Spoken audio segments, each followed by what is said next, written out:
Andrew nga pala ng Aklan. 50 anyos at isang masugid mong tagapakinig.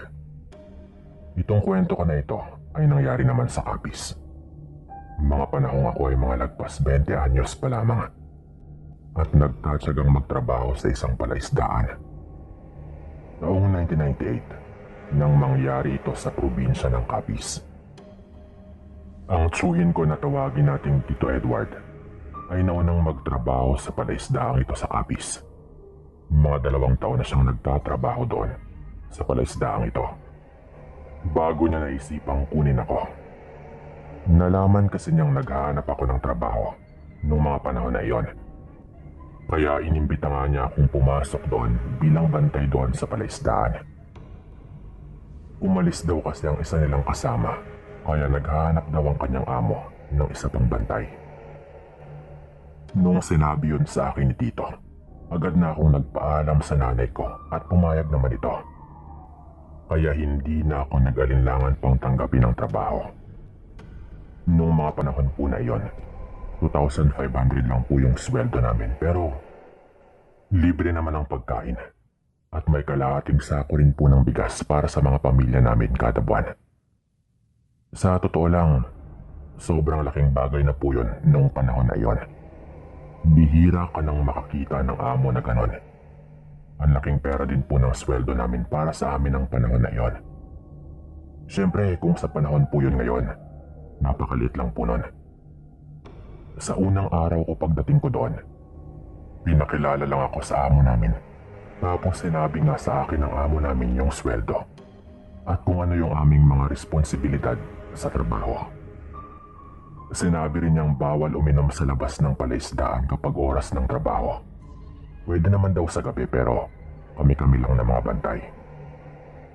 Bawal magpapasok ng iba doon. At bawal din na lumabas kami para mag-inuman. Sa loob lang dapat. At sakto lang na hindi naman yung tipong hindi namin magagawa yung mga trabaho namin. Yun lang yung paalala sa amin ng amo namin noon. Sinasabi ko po yung lahat ng ito dahil may kinalaman nga po ito sa kwento. Mga 1 buwan na yata ako doon nung magsimula yung kababalagan. Isang gabi, matatapos lang namin mag-harvest ng bangus noon kaya medyo nagkayaan din kaming mag-inuman. Nga pala, 3 lang kaming bantay doon. Yung tsuhin ko, ako, at isa pang bantay na tawagin naman nating Berto. Itong si Berto, kasama niya ang kanyang asawa na nagbubuntis noon. May kanya-kanya naman kasi kaming kubo. Tanduay pa yung iniinom namin noon at nasa kubo kami ng tsuhin ko. 1 bote lang naman. Sakto lang na pangpatulog. Pagkatapos ng isang nakakapagod na araw.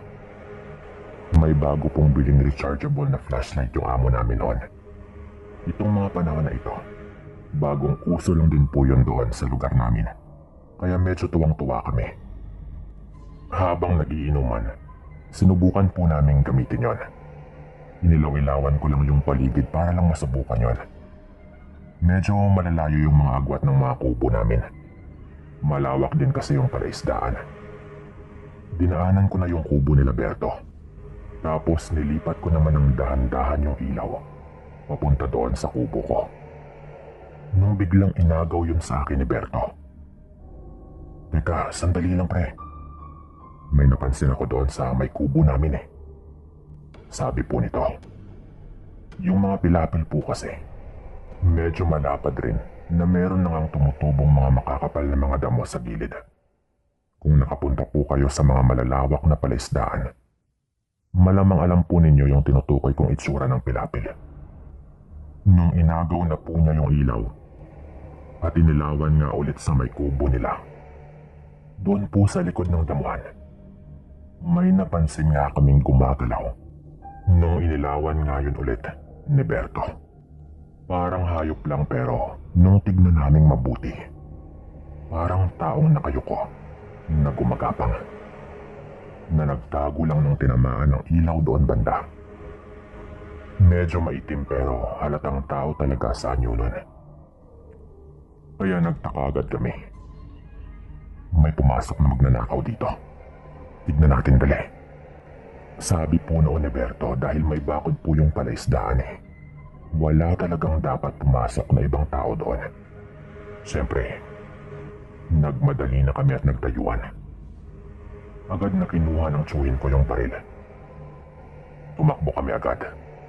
Habang iniilawan pa rin yung kung saan namin nakitang merong gumagapang na tao. Yung nasa isip lang namin noon, may magnanakaw dahil ayon kila Tito, may insidente rin daw noon na may nahuli rin silang magnanakaw sa palaisdaan. Pero nung papalapit na po kami doon at medyo nagsisigawan nga kami habang tumatakbo, bigla pong sumigaw yung asawa ni Berto na nasa loob nga po ng kubo. Sabay lumabas po ito ng pinto ng kubo nila at sumisigaw na meron daw aswang. Tinuturo nito yung parte kung saan may nailawan din kaming gumagapang. Nung medyo malapit na kami, nagulat na lang kami nung may biglang tumakbo mula doon. Parang pagapang yung posisyon pero napakabilis. Nung ilawan namin, nasundan ito ng ilaw na mabilis nang umakyat sa bakod. Hinding-hindi ko makakalimutan yung anyo nun. Parang tao pa rin pero ang itim na parang mabalahibo.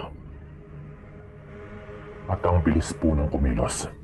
Sa parteng yon, may kataasan po yung bakod na kahit sabihin pa pong gawa lang yun sa kawayan, talagang mataas na bakod yun na kung normal na tao ay hindi maaakyat yun ng ganun kabilis. Yung mas nakakapangilabot po noon, nung nandoon na kami sa may bakod at inilawan nga namin yung nasa labas noon, isang pusang kulay itim na yung nakita naming tumatakbo. Nagtaka po kaming lahat kung paano yung nilalang na nakita naming umakyat sa bakod bigla na lamang naging hayop. Binalikan namin agad yung asawa ni Berto na tawagin naman nating Belen. Agad po siyang tinanong ni Berto, "Belen, nakita mo rin ba talaga yung nakita namin?" Tanong po ni Berto noon.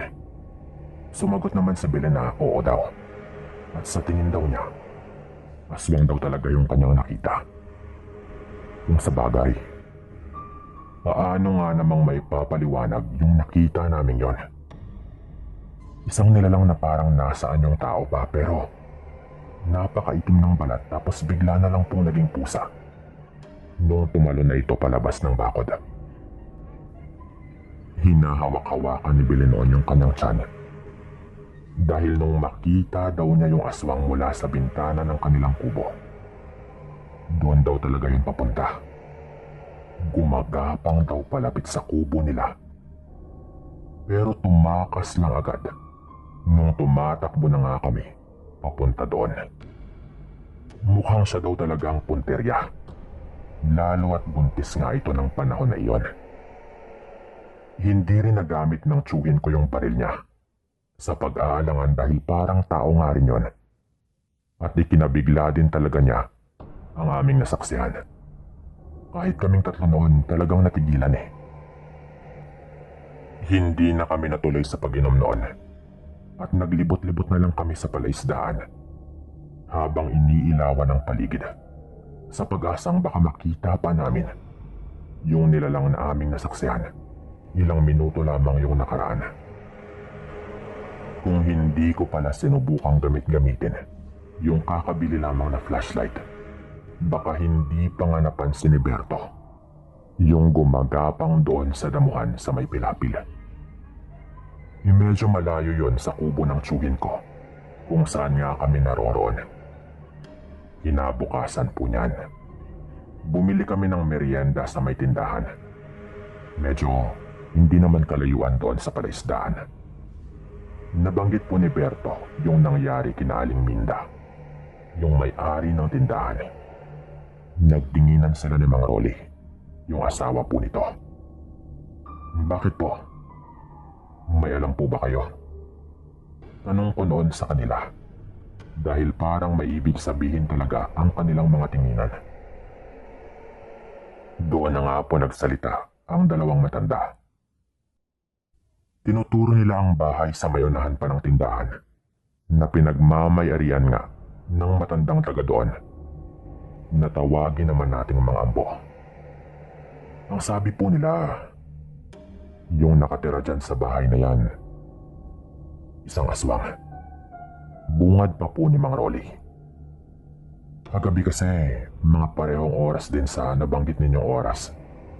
Kung kailan nga nangyari ang sinasabi ninyo. Galing ako sa lamay noon at pauwi na nung mapadaan ako dyan banda. Umihi lang ako sa gilid ng isang puno malapit dyan sa bahay ni Ambo. At nung tapos na ako at aalis na sana, meron akong narinig na paparating. Nung tignan ko, hayop lang yung tumatakbo. Pero tumigil yon sa may likod ng bahay at nakita ko rin talaga mismo. Pagpapatuloy pa po ni Mang Rolly. Ang sabi pa po nito, yung hayop daw na kanyang nakitang tumatakbo, nagulat na lang daw siya nang bigla na lamang naging tao. Nakita raw niya ang matandang si Mang Amboy. Siya raw talaga yung nagpalit ng anyo. Sabay pumasok na sa bahay niya. Nawala raw kahit anong saplot. Sabi pa nga ni Mang Rolly noon, binalaan nila kami na matagal na raw kalat sa kanilang lugar. Naaswang yung matandang si Ambo. Kaya mag-iingat daw kami.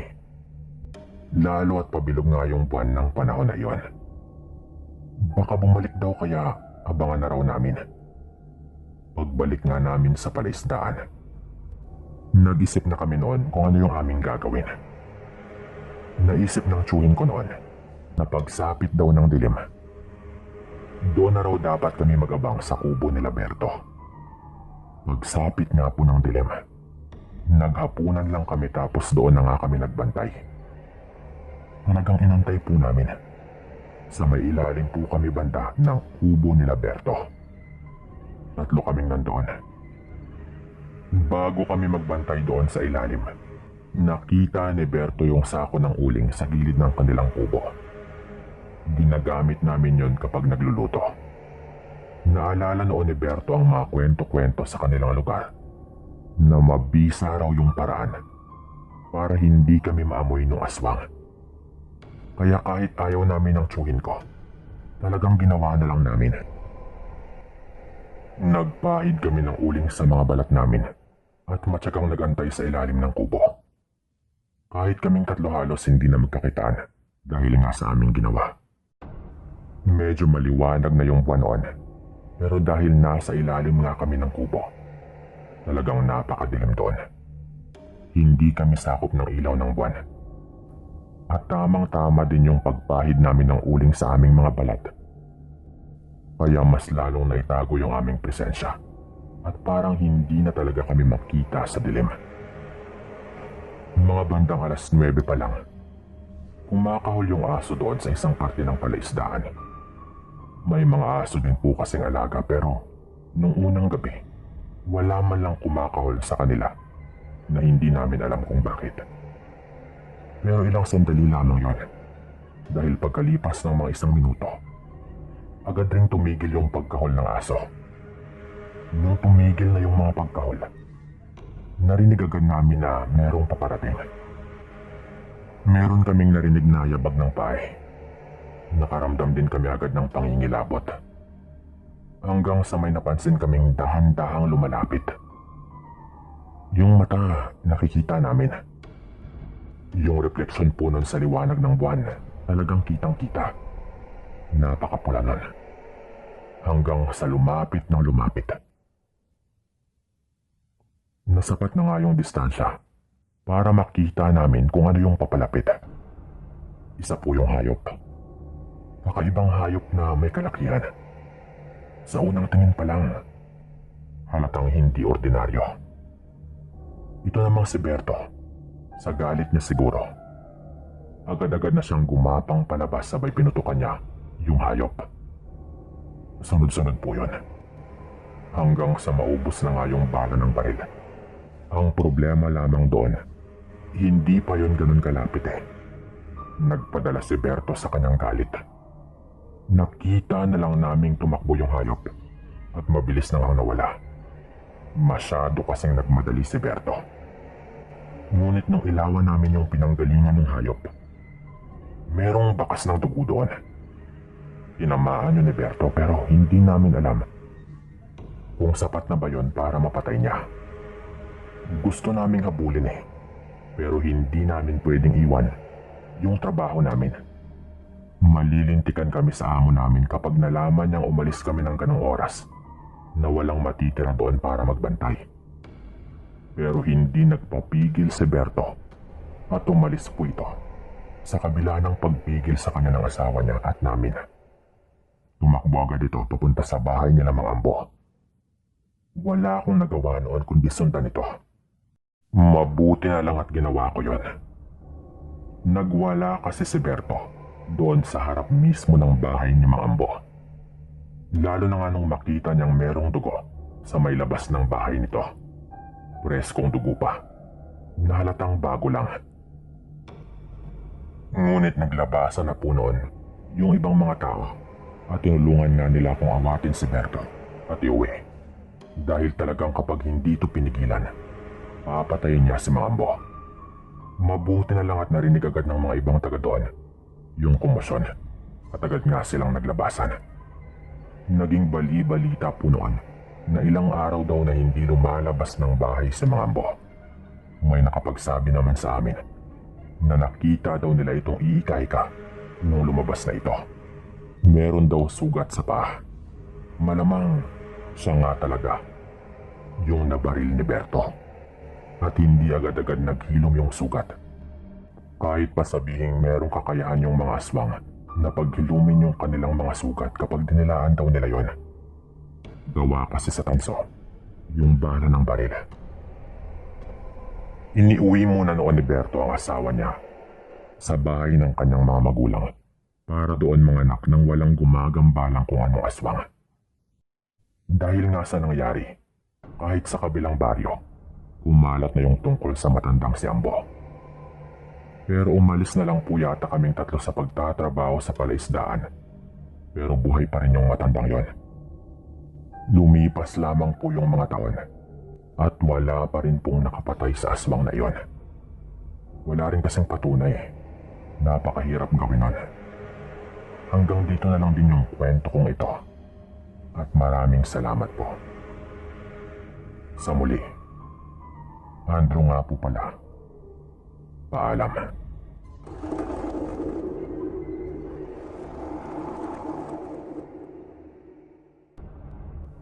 Jenny nga pala ng Catanduanes.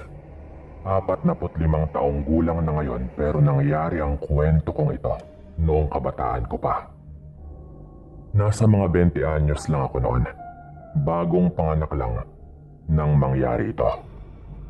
Itong pagkabuntis ko na ito, yung dahilan kaya hindi ako nakapagtapos ng pag-aaral. Pero ganun talaga ang buhay. Nagpakasal naman kami ng nobyo ko noon, bago pa nga ako manganak. Alam mo naman noon kapag hindi agad nagpakasal, talagang big deal yun. Lalo at mga Katoliko ang mga magulang ko. At medyo nakakahiya talaga para sa kanila noon kapag nabuntis ka na hindi pa kasal. Ulila na sa mga magulang yung asawa ko at mas matanda ito sa akin ng 3 taon. May bahay namang iniwan ng kanyang mga magulang. Kaya nung manganak na ako, doon ako lumipat para makapagsimula na kami ng sarili naming buhay. Mabait naman yung asawa ko. Umiinom din minsan pero sakto lang. At saka sinisigurado niyang naibibigay niya naman ang mga pangangailangan namin kahit medyo kinakapos din kung minsan. Masipag talaga kasi ito. Lalo na nga nung manganak na ako. Talagang kayod kalabaw yung asawa ko para makapag-ipon kami. Gusto lang namin noon na patunayan na kaya naming magsarili at umunlad sa buhay sa sarili naming paraan. Pero marami talagang nangyari noong nagsisimula pa lang kami sa sarili naming pamilya. At isa na nga doon ang dahilan kung bakit nagpadala ako dito sa channel ninyo ng sarili kong karanasan. Isang gabi, galing kami doon sa bahay ng nanay ko at naglalakad kami pa uwi. Dahil medyo ginabi na nga kami at hindi na nga sana kami uuwi at doon na matutulog nila nanay. Dahil mga ilang buwang gulang pa lang noon yung anak namin. Kaso nga lang, dumating din yung isa ko pang kapatid at ang pamilya nito. Galing pa sila sa kabilang bayan kaya nagdesisyon na lang kaming umuwi. Dahil siyempre masikip na kapag doon pa kami matulog. Maliit lang din kasi yung bahay nila nanay. Naglakad kami noon at hawak-hawak ko yung anak namin. Mga bandang 7:00 na siguro ng gabi yata yon nung naglalakad nga kami pauwi. Nung biglang tumigil yung asawa ko dahil meron daw siyang naririnig. Parang may naglalakad daw sa likuran namin. Siyempre ako napalingon din. Inilawan ng asawa ko sa likod namin at may pusang kulay itim doon sa daan. Nakatingin yun sa amin nung inilawan ng asawa ko. At talagang mapula yung refleksyon ng mata ng hayop sa ilaw. Pero normal lang naman kasi yun. Kaya hindi naman ako nag-isip ng kung ano agad. Pusa lang pala, kala ko naman kung ano na. Parang may naglalakad talagang tao kanina sa pagkakadinig ko eh. Sabi pa ng asawa ko noon na medyo nagtaka talaga siya. Ako po kasi abala naman sa paghele sa anak namin dahil medyo umiiyak-iyak ito dahil nagising nga habang naglalakad kami. Huwag mo nang isipin yon. Baka kung ano-ano na naman yung iniisip mo ah. Sabi ko naman noon dahil medyo napaisip talaga yung asawa ko. Maya-maya pa, medyo malapit na kami sa bahay namin nung pareho na nga naming marinig na may naglalakad talaga sa likod namin na parang tao talaga kung pakinggan mong mabuti. Tumigil kami ulit at inilawan ulit ng asawa ko. Tapos medyo naglakad-lakad na nga talaga kami pabalik para tignan kung ano nga ba yung nandun. Pero wala naman kaming nakita. Nung bumalik na kami doon sa daan papunta sa bahay namin, nabigla kami nung merong pusang kulay itim na humarang na talaga sa daan namin. Alam kong kahit sino, medyo mabibigla naman kapag may ganong humarang sa daan mo. Lalo na nga sa gabi. Dahil malas nga raw kapag meron kang pusang kulay itim na makasalubong sa iyong daan. Pero ang mas nakakabigla, nag-aangil yun habang nakatingin sa akin. Hindi sa asawa ko, kundi sa akin. O baka dahil hawak-hawak ko nga yung anak namin. At yun talaga ang kanyang tinitignan. Hindi rin namin alam kung bakit nag-aangil at parang aatakihin talaga kami kung titignan ito. Hanggang sa biglang may malakas na ilaw sa likuran namin dahil meron palang dadaang motor. Pumagilid lang kami saglit sa daan at nang mangyari yon, bigla na lang tumakbo yung pusa palayo. Nung tignan ko yung asawa ko, may hawak na pala itong putol na kahoy na nadampot lang din pala niya. Alerto din talaga yung asawa ko kung sakaling may gawin nga yung pusa. May kalakihan din kasi yun. At yung kanyang tingin sa amin habang naglalaway at nag-aangil, talagang kikilabutan ka din ng di oras. Ang sabi ko nga noon sa asawa ko, tumingin-tingin ka sa daan. Baka biglang lumabas ulit yung pusa. Sabi ko pa noon, aswang yata yun eh. Kung wala pang dumaang motor, parang may gagawin talaga yon. Hindi yun ordinaryong pusa. Nakita mo naman yung pag-aangil at paglalaway, di ba? Aswang yung pusang yon malamang. Sagot naman ng asawa ko noon. Pagdating namin sa bahay, sinara nga namin agad yung mga pinto at sinigurado ding nakasara ang lahat ng mga bintana. Mahirap na talaga sa panahon ngayon. Di ba kailan lang may pumasok rin daw sa bahay nila Ate Maria. Aswang daw yun eh, pero nakatakas lang. Sabi pa ng asawa ko noon. Nabalitaan din talaga kasi namin yung nangyari sa kababaryo namin yon, na pinasok nga raw ng aswang ang kanilang bahay. Dahil nakapaghapunan nga naman kami doon kila nanay, diretso higa na kami at gusto na rin namin talagang matulog. Medyo nakainom noon yung asawa ko pero konti lang. Kaya hindi talaga siya lasing. Uminom lang din sila ng konting beer. At kakaumpisa lang din halos nila nung umuwi na kami dahil may sanggol pa nga kaming anak. Nauna nang matulog yung asawa ko noon, kaya pinatay ko na yung mga ilaw at natulog na rin. Maaga rin kaming matulog noon dahil hindi rin kami mahilig makinig ng radyo o manood ng TV. Lalo at black and white pa nga yung TV namin noon. Nakasama din sa mga minana ng asawa ko sa kanyang mga magulang. Nung masiguro kong mahimbing na rin ang tulog ng anak ko, sinubukan ko na rin matulog. Pero mga bandang 9:00, nung agad nga rin akong magising. Dahil meron nga akong narinig na ingay, hindi sa labas ng bahay, kundi sa loob. Tinignan ko agad ang mag-ama ko at mahimbing pa rin ang kanilang tulog. Naisip ko na baka pusa lang. Pero nang sabihin ko nga yun sa isip ko, agad ding sumagi yung pusa na sumusunod at humarang sa amin sa daan. Dahil hindi yun pusa lang. Kahit medyo tinatamad bumangon, dahil antok na antok pa rin sana ako. Naisip kong silipin lang ng bahagya kung ano nga ba yung maingay. Matahimik at dahan-dahan kong binuksan ang pinto ng kwarto. At laking gulat ko nung meron ako agad maninag. Pinilit ko pang hindi agad magpanik at tignan munang mabuti yon. May pailaw kami sa labas ng bahay at medyo pumapasok din sa loob ng bahay ang liwanag mula doon sa ilaw dahil tumatagos nga sa bintana. Yun ay dahil gawa sa kawayan yung bintana na yung tipong merong mga butas. Kaya naaaninag ko talaga. May nilalang na gumagapang sa sahig. Papunta doon sa kabilang kwarto. Mukha lang tao pero kakaiba. Napansin ko agad na habang gumagapang yon, nakalabas lang yung dila nun. At talagang may kahabaan. Ang payat ng katawan nun at parang walang suot na kahit ano. Yung paggapang niya, kakaiba din. Dahan-dahan lang pero tipong handang umatake. Hindi ko lang alam kung paano yun nakapasok dahil sarado naman ang mga pinto at bintana. Pero wala nga lang kisame ang bahay namin.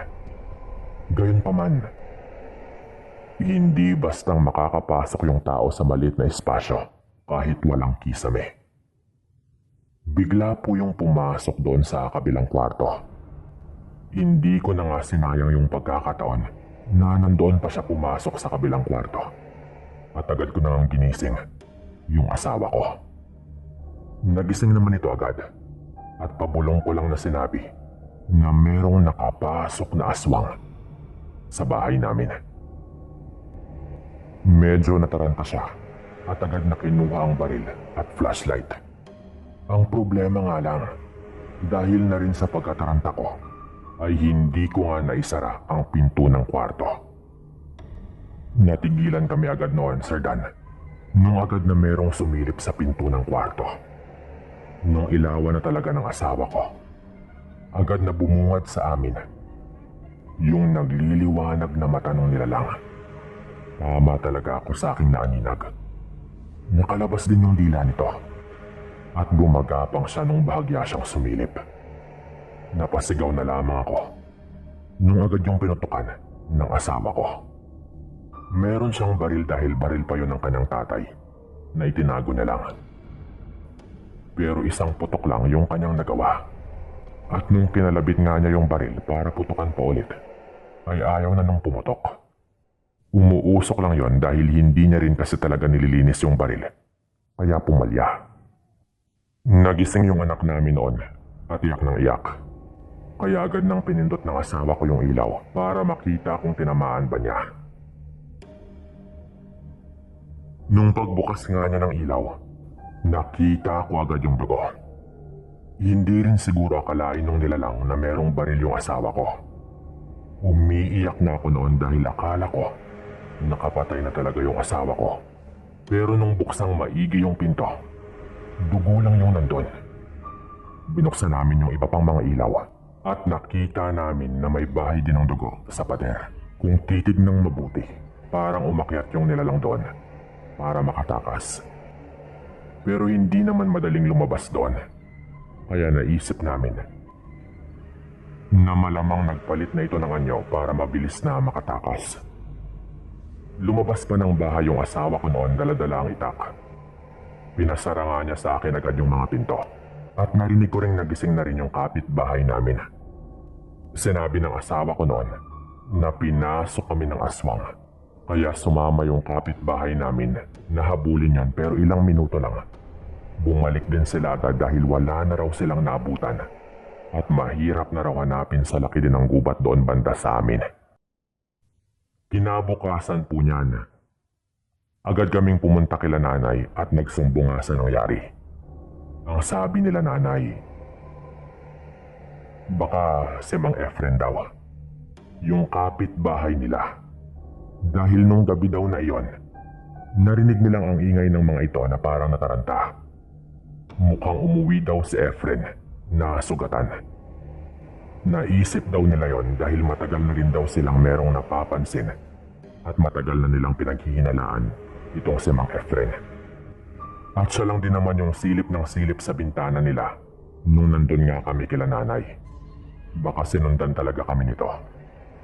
Pinuntahan pa nga ni tatay at tinanong kung bakit sila maingay nung isang gabi at kung napano ba si Mang Efren. Dahil narinig nga nilang parang nasugatan daw ito. Pero sabi ni tatay, ang sabi lang daw ng asawa nito, napaaway lang daw si Mang Efren at nasugatan.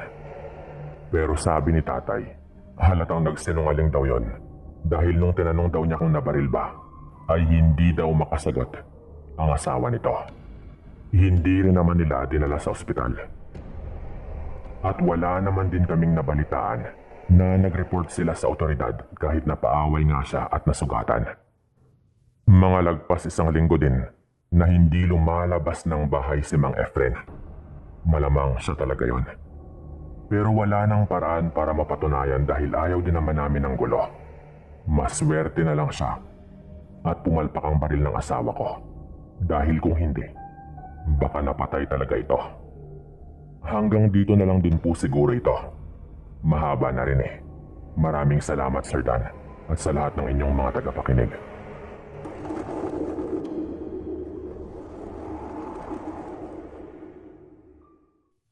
Magandang araw po, Sir Dan. Pati na rin sa lahat ng inyong mga tagapakinig. Sana ay maayos ang inyong mga sitwasyon habang nakikinig dito sa padala kong kwento. Tawagin niyo pala ako sa pangalang Ivan ng Misamis Oriental. Dito na ako tumanda sa lugar namin na isang maliit lang naman na baryo. 50 na ako ngayon at kasalukuyang nagtatrabaho sa isang pribadong kumpanya na hindi ko na babanggitin pa. Mga dekada 80 nang mangyari ito. 1987 yata kung tama yung pagkakatanda ko. Ito yung mga panahon sa baryo namin na medyo nagsimula na ulit yung mga usaping patungkol sa mga aswang. Nagkataon pa na yung lola ko ay isa nga talaga sa mga kilala kong tao na galit sa mga aswang. Kapag napag-uusapan, talagang nagagalit siya. Tapos ikukwento niya ng paulit-ulit kung paano siya nakunan nung mga panahong ipinagbubuntis niya ang kanyang bunso sanang anak. Na di umano ay nangyari dahil sa isang aswang. Kaya meron talagang personal na galit yung lola ko sa mga aswang po na iyan. Umabot pa sa punto na marami na siyang nalaman sa mga kahinaan ng aswang. At lagi ring nakikinig sa mga balibalita sa mga aswang. Siya ang dahilan kung bakit mula pa nung mga bata pa kami, naniniwala na kami. Wala yatang miyembro ng pamilya namin na hindi naniniwala. Ganon din si Lolo siyempre. Itago pala natin si Lola sa pangalang Lola Yoli, habang si Lolo Jose naman yung itawag natin kay Lolo. Kapitbahay lang namin sila. Katabi lang talaga. Kaya minsan doon din kami natutulog. Lalo kapag ginaganahan sa kwentuhan. Masaya po kami kapag yung pinagkukwentuhan namin ay tungkol sa mga aswang. Talagang yun po yung gusto naming pag-usapan lagi. Isang gabi habang nagkukwentuhan kami, biglang meron kaming narinig na huni. Nung una parang ibon lang, pero habang lalo naming pinapakinggan, parang huni talaga ng tiktik. Siyempre yung lola ko hindi mapakali. Gustong lumabas at hahamunin daw niya yung aswang. Buntis po kasi yung nanay ko noon sa bunso namin. Kaya alam ni lola na meron talagang pakay kung totoo ngang tiktik yung naririnig namin sa labas. Mahina lang po yung huni, pero yun nga rin po yung problema. Dahil mas mahina daw, mas malapit. Ganon yung paniniwala nila lola. Kapag nakapagdesisyon na po si lola, wala talagang makakapigil sa kanya. Kahit yung lolo ko, walang magagawa. Matapang po kasi talaga yung lola ko. Dali-dali siyang kumuha ng itak at marahang lumabas ng bahay. Napakamot na lang ng ulo noon si lolo at maya-maya kumuha na lang din ng itak para sundan si lola sa labas at baka mapano. Kahit naniniwala naman si lolo, si lola talaga sa kanilang dalawa yung gustong makapatay ng aswang para kahit papaano daw ay makaganti siya sa nangyari sa kanya. Sa pinto sa likod sila pareho lumabas. Akala namin noon gaya lang din ng ibang mga gabi na babalik rin sila agad dahil wala silang makikita na kahit ano sa kanilang paglabas. Hindi na kasi ito yung unang beses na nangyari ito. Nung nakalabas na nga po sila pareho ng bahay, napasilip ako sa may bintana. Titignan ko lang sana kung saan ba sila nagpunta. Pero hindi sila yung una kong nakita, kundi yung gumagapang sa bubong ng bahay namin. Tulad ng sabi ko, magkatabi lang po yung bahay. Merong marahang gumagapang sa bubong namin. Nakita ko po mismo yon. Yun nga agad yung aking napansin. Unang tingin ko pa lang, kinilabutan ako. Dahil hindi ko man makita ng sobrang linaw dahil gabi na nga. May kahabaan po yung buhok nun.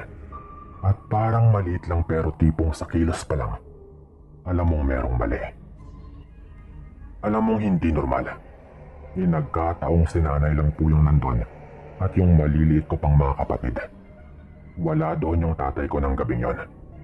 Dahil madalas po itong makipag-inuman sa kanyang mga kumpare. Sisigaw na po sana ako noon. Pero mas nauna pong sumigaw si lola. Nakita rin pala niya. At dahil nasa itaas po ng bubong, wala pong nagawa si lola, kundi pinagbabato po niya yung aswang na yon at pinagmumura. Doon na po kami naglabasan. Inikutan po ni lolo sa kabila, pero masyado pong mabilis yung nilalang. Si nanay po noon, Sir Dan, nagulat na lang nung marinig niyang parang may tumatakbo sa bubong namin at nagbabagsakan na yung kung ano-anong pinagbabato ni lola. Hinamon niya talagang bumaba. Mas nangingilabot po ako kapag naaalala ko kung gaano kabilis kumilos yung nilalang na yon nung ginawa sa kanya ni lola yung pangbabato. At talagang nung pinaghahanap namin sa paligid, wala na po agad yon. Nung pumunta po ito sa kabilang side, nainikutan rin nga ni lolo. Narinig lang daw ni lolo na merong tumalon mula sa bubong at bumagsak sa lupa.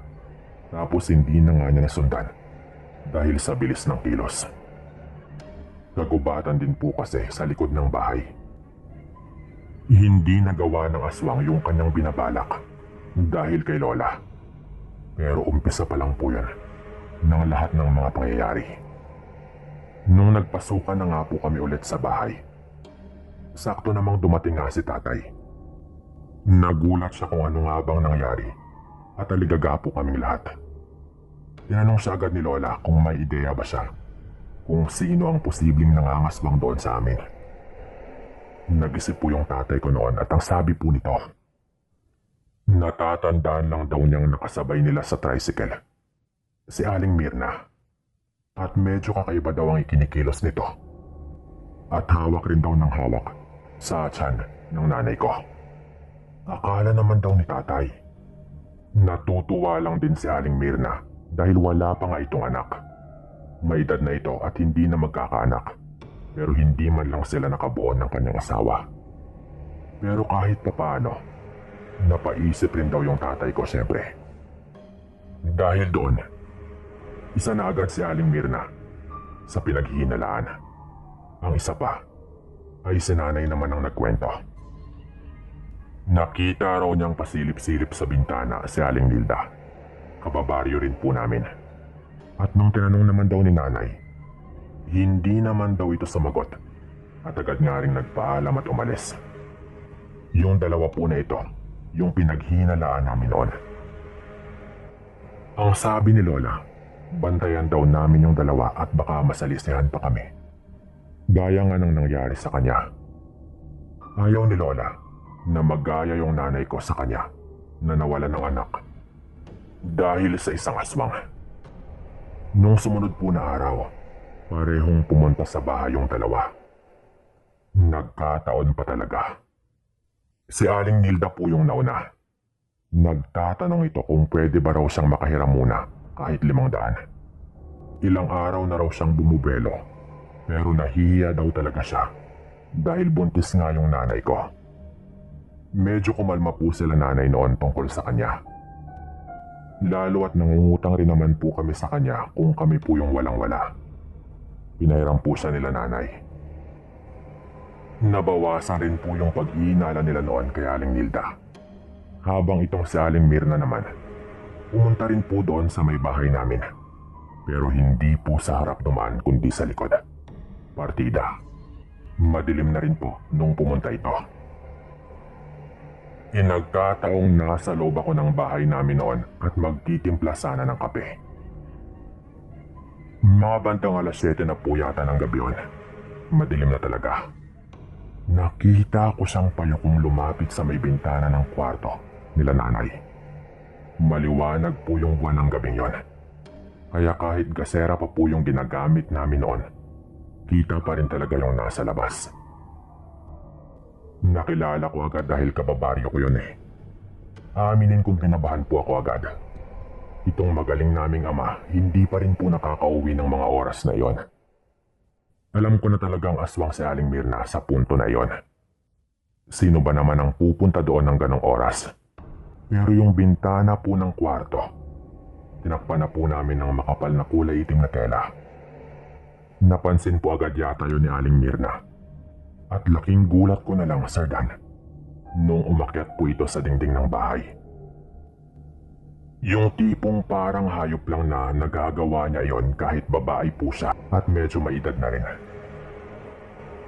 Dali-dali akong kumuha ng itak noon sa kusina at pinilit kong maging kalmado kahit nanginginig na ako. Pagkuha ko po ng itak, bigla kong narinig si Lola sabay narinig ko nang sumisigaw si Aling Mirna. Ito palang lola ko, nandoon na pala sa kwarto ni nanay. Napatakbo po ako noon papasok doon. Nang marinig kong parang merong nilalatigo si Lola. Pagpasok ko po ng kwarto, tumambad po sa akin si Aling Mirna na nakahandusay na po sa sahig ng kwarto. Galit na galit po ito. Yung itsura nakakatakot. Yung tipong parang nawala na sa kanyang sarili. Nawala na siyang pakialam kahit nalaman namin ang kanyang pagkatao. Ngunit sa bawat pagtangka po nitong bumangon, hinahataw siya ng buntot ng pagi ni Lola. Talagang inabangan pala siya ni Lola sa kwarto mismo ng nanay ko. Kaya pala maaga ring naghapunan noon yung nanay ko. May napag-usapan na pala sila ni Lola. Sumisigaw po noon si Lola. Sige, mag-angil ka at sumigaw. Wala namang ibang bahay dito. Hayop kang aswang ka. Dadalihin mo pa sana yung apo ko. Galit na sabi po noon ni Lola. Ayon sa kanya, nagkunwari lang daw natulog si nanay habang nagtago naman daw siya sa may likod ng kurtina. Dahil narinig ng araw nila na merong kumakaluskos sa dingding. Buntot ng pagi pa talaga yung ginamit ng lola ko. Pagpasok daw po ng aswang sa kwarto, hindi na raw nagaksaya pa ng oras si lola. Hinataw raw niya ng hinataw. Ilang sandali po noon, tuluyan pong nanghina yung aswang. Nagmamakaawa na po bigla si Aling Mirna noon. Samantalang nung una, galit na galit po ito at nanlalaban. Kung si lola lang yung pagbibigyan, papatayin po niya talaga yung aswang na yon.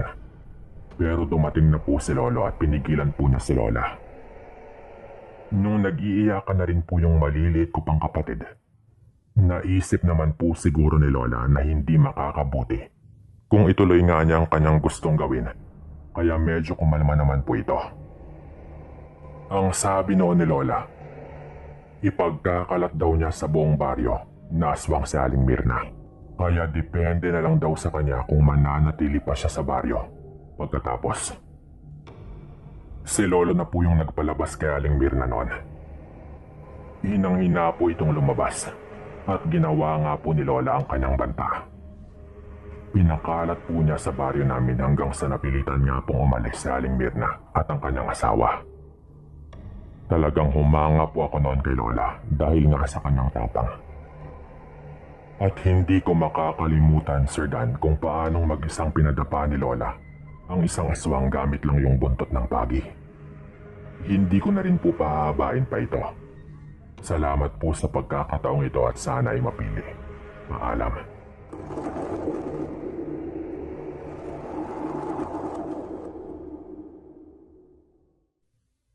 Magandang araw po sa inyong lahat, lalong-lalo na sa ating narrator.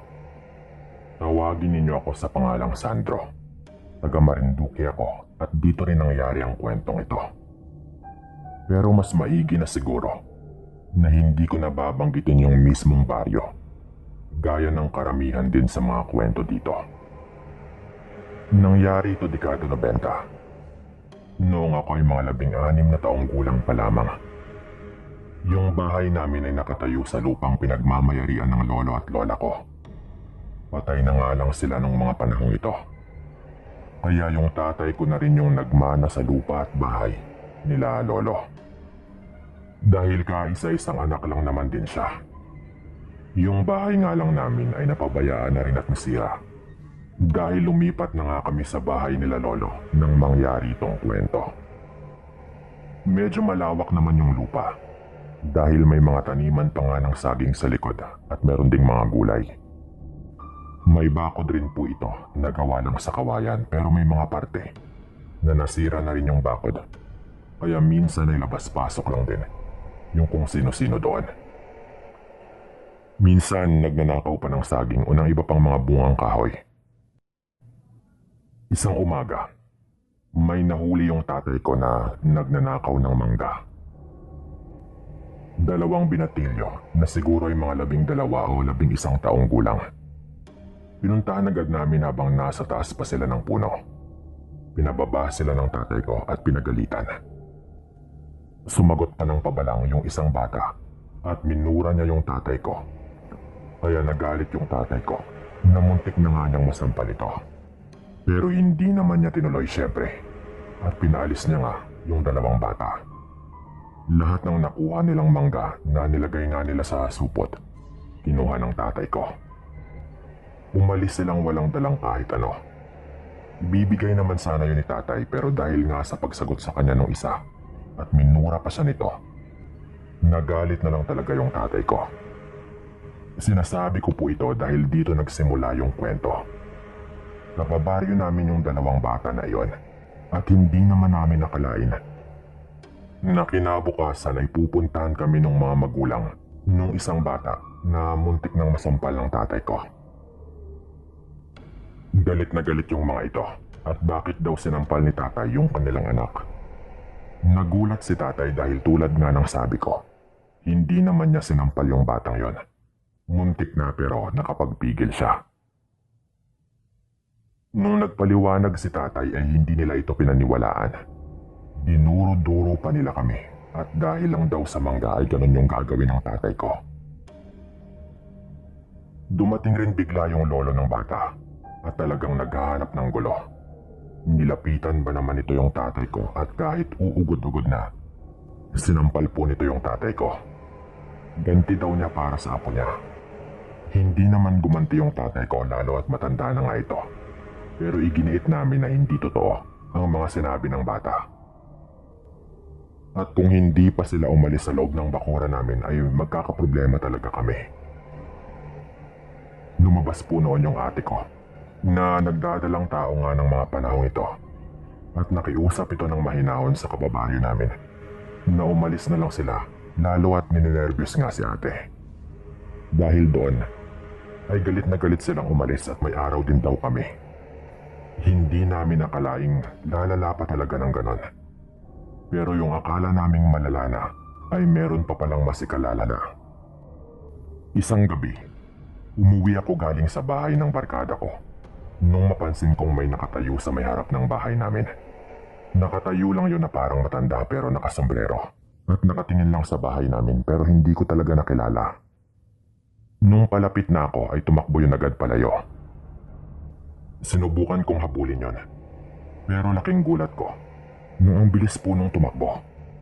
At agad nga yung nawala sa paningin ko. Napakabilis nung kumilos na pagliko po nun papunta banda sa likod ng bahay namin. Pero sa labas naman siya ng bakod ay nawala yun agad. Nakapagtataka talaga. Pumasok ako ng bahay at sinabi ko yun kay tatay. At nagtaka rin talaga kaming lahat. Pero hindi pa doon nagtatapos. Dahil nung patulog na ako mga bandang 10 PM, narinig kong sumigaw si ate sa kanyang kwarto. Takot na takot po yun. At nung tumakbo nga ako agad papunta doon, naabutan ko yung ate ko na tinuturo yung bintana na noon ay nakabukas na. May nagbukas daw nun mula sa labas at sinilip daw siya habang siya ay natutulog. Nabigla ako agad at pinakalma ko ito. Ang sabi ko, "Ano ka ba naman ate? Paano nangyari yon nasa ikalawang palapag tayo?" Sabi ko agad. Dahil hindi ko maisip kung paano may makakabukas doon na nasa ikalawang palapag nga kami. 2 palapag kasi yung bahay ni Lolo na namana ng tatay ko. Nung tignan ko naman agad sa labas ay wala namang hagdan o kung anumang bakas na merong umakyat doon. Ang tanging napansin ko lang noon ay yung mabahong amoy. Parang amoy ng hayop na hindi ko maintindihan. Nung nandoon na nga sila tatay sa kwarto, tinanong din nila si ate. At ang sabi ni ate, nakita raw talaga niya lalo at maliwanag yung buwan ng gabing yon. Tapos bukas pa yung ilaw ng kanyang kwarto. Dahil mas komportable nga siyang matulog kapag bukas lang yung ilaw. Ayon kay ate, parang lalaki daw na ang itim ng balat at medyo mabalahibo. Nakakatakot daw yung itsura at sumilip daw talaga mula sa bintana. Hindi kaya aswang? Sabi agad ng nanay ko noon. Napatingin kami sa kanya nung sabihin niya yon. Dagdag pa nito, yung amoy na naiwan. Pamilyar. May bumisitang aswang dito, lalo at buntis itong anak natin. Sabi pa nga ng nanay ko kay tatay. Sa aming lahat kasi, siya talaga yung pinaka-naniniwala sa aswang. Lalo at tubong Iloilo yung nanay ko, na ayon sa kanya, ay meron din daw mga aswang sa kanilang lugar. Habang pinag-uusapan namin yon, Sir Dan, napatras kami at medyo napasigaw. Nung may biglang bumagsak na patay na manok sa sahig. Ibinato po yun mula doon sa bukas na bintana na parang tinatakot talaga kami. Yung patay na manok, sarili naming alaga mismo yon. Wasak pa yung tiyan ng hayop na parang kinain. Tumakbo agad yung tatay ko sa bintana noon at hinahamon niyang lumabas yung kung sino mang may gawa nun. Tapos bumaba nga yung tatay ko at lumabas ng bahay, dala-dala ang kanyang itak. Inilawan niya ang paligid pero wala na siyang naabutan. Sa galit ng tatay ko, Pati yung mga puno ng saging sa harap ng bahay namin ay pinagpuputol niya gamit ang kanyang itak. Lumabas ka! Hindi kami takot sa iyong aswang ka. Sigaw ng tatay ko noon pero wala na talaga siyang naabutan. Malamang ay nakaalis na. Kinabukasan po niyan, pinagtulungan namin ng tatay ko na ayusin na yung bakod. Inayos na rin namin yung bintana na hindi na talaga mabubuksan mula sa labas. Pati yung mga talahib at mga maliliit na puno ay tinanggal din namin.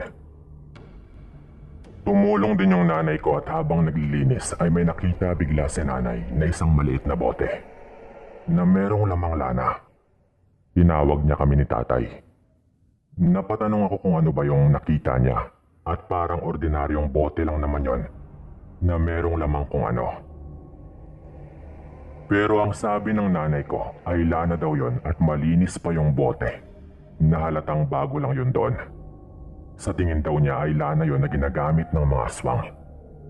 Kailangan daw nila yon sa tuwing nangangaswang sila dahil pinapay daw muna nila yon sa kanilang mga balat bago sila makapagpalit ng anyo o magawa ang kung anumang gusto nilang gawin bilang isang aswang. Ang sabi ng tatay ko noon, kung gayon, mahalaga pala sa kanila yan. Baka yan yung kagabi. Nakalimutan niya at siguradong babalikan niya ito. Sabi naman ng tatay ko noon na parang meron ng tumatakbo sa kanyang utak. Kumuha si tatay ng tali at itinali niya yung bote sa may sanga ng puno. Yung tipong abot naman ng tao. At nung gumabi na, ay aabangan nga raw namin. Bilog na bilog yung buwan ng gabing yon. Maaga pa ay doon na kami banda nakabantay ng tatay ko. Nagtanong ako noon kay tatay kung kukumprontahin ba namin kapag may pumunta nga roon. At ang sabi ng tatay ko ay depende daw. Kung nasaan yung aswang daw ang pumunta, kukumprontahin daw namin agad, pero kung nasaan yung tao daw, ay hahayaan lang namin at susundan kung sakaling hindi namin agad makilala. Mga bandang alas 9 po, nung may napansin kaming naglalakad palapit doon sa parting nilinis namin. Napayuko kami agad ni tatay dahil hindi namin nakalain na meron ngang pupunta. Payuko-yuko ito at patingin-tingin sa bahay namin habang parang merong hinahanap. Nakasombrero ulit yon na parang pareho sa lalaking nakita ko nung unang gabi. At parang matanda talaga ito. Hanggang sa mapansin nga nito yung bote na itinali ng tatay ko sa may puno. Nagmadali siyang lapitan agad yon nung makita niya yon. Teka, parang pamilyar. Parang si Mang Banjo. Sabi ng tatay ko noon. Ito po yung lolo ng bata na nagsabing sinampal siya ng tatay ko kahit hindi naman. Nung sinabi yun ng tatay ko ay parang siya nga talaga. Pero mukhang mas maliksi lang kung kumilos kung ikukumpara sa uugod-ugod ng matandang kilala ko. Agad niyang kinuha yung bote noon na parang mahalaga talaga sa kanya yon. Tapos naglakad lang ito palayo. Doon na nga namin sinundan. At nakumpirma namin nung tinahak nito yung daan pauwi sa bahay nila Mang Banjo. Doon na nga hindi nakapagpigil yung tatay ko. At tumakbo agad siya palabas na tinawag yung matanda na yon. Hayop ka. Ikaw pala talaga yung aswang na bumisita sa bahay namin kagabi. Tinakot mo pa kami. Sabi agad ng tatay ko noon. Nagmaang-maangan pa yung matanda nung una. Ako naman ay nagtago pa rin. Pero nung nilapitan na siya ng tatay ko na may hawak-hawak na ang itak, kalmadong naglakad palapit kay tatay yung matanda at sinabing pag-usapan daw nila ng maayos. Nagulat na lang ako nung paglapit niya kay tatay ay bigla niya itong dinumog. Doon ako lumabas para sana awatin sila. Pero nung paglapit ko ay napansin ko agad na nagbago na yung itsura ng matandang si Banjo. Galit na galit yon at talagang naging nakakatakot yung itsura. Nung makakita ako ng putol na kahoy ay dinampot ko agad yon at hinampas ko doon sa matanda. Tinamaan ito sa kanyang balikat. Dahilan para maitulak siya ng tatay ko at makabangon si tatay. Sabay dampot sa nabitawan niyang itak. Kasabay nun ay naglabasan na yung kapitbahay nila Mang Banjo na sarili rin nga niyang anak. Yung mga magulang ng sinungaling na bata. Doon ko na rin inawat agad yung tatay ko. Mabuti na lang at sila-sila lang din yung bahay sa parting yon. Galit na galit pa rin yung matanda noon. Na nanlilisik pa rin yung kanyang mga mata. Kahit inaawat na rin siya ng kanyang anak. Doon na nga sumigaw yung kanyang apo. Na inamin niyang hindi naman totoong sinaktan siya ng tatay ko. Na nagsinungaling lang siya. At nung sabihin yun ng bata, biglang bumalik sa normal yung itsura ng matanda na parang kumalma ito bigla. Na parang biglang natauhan. Sinigawan sila ng tatay ko noon. Dahil totoo nga yung lahat ng mga sinabi namin. Binantaan sila ng tatay ko na wag nang magpapakita doon banda sa amin habang hinihila ko na nga ito pauwi. Pumasok na rin sa bahay yung pamilya na yon. Pero nabulgar na yung lihim ng matanda na isa nga yung aswang. Alam yun ng mga kamag-anak namin dahil sinabi ng tatay ko. Kahit ngayon po, napatay na yung matanda, hindi pa rin talaga nagkaayos ang aming mga pamilya. Hindi naman na nag-aaway talaga kami kapag nagkakasalubong. Pero hindi talaga nagpapansinan at kung minsan ay meron talagang masamang mga tinginan. Sa tingin namin ay meron din na nagmana sa pagkaaswang ng matanda. Pero hindi lang namin sigurado kung sino. Gayunpaman, yun na yung huling engkwentro namin sa isang aswang. Dahil umiiwas na rin talaga ang pamilyang yon sa pamilya namin. Dito ko na rin po ito tatapusin. Salamat po ng marami sa inyong lahat. At sana ay nagustuhan ninyo.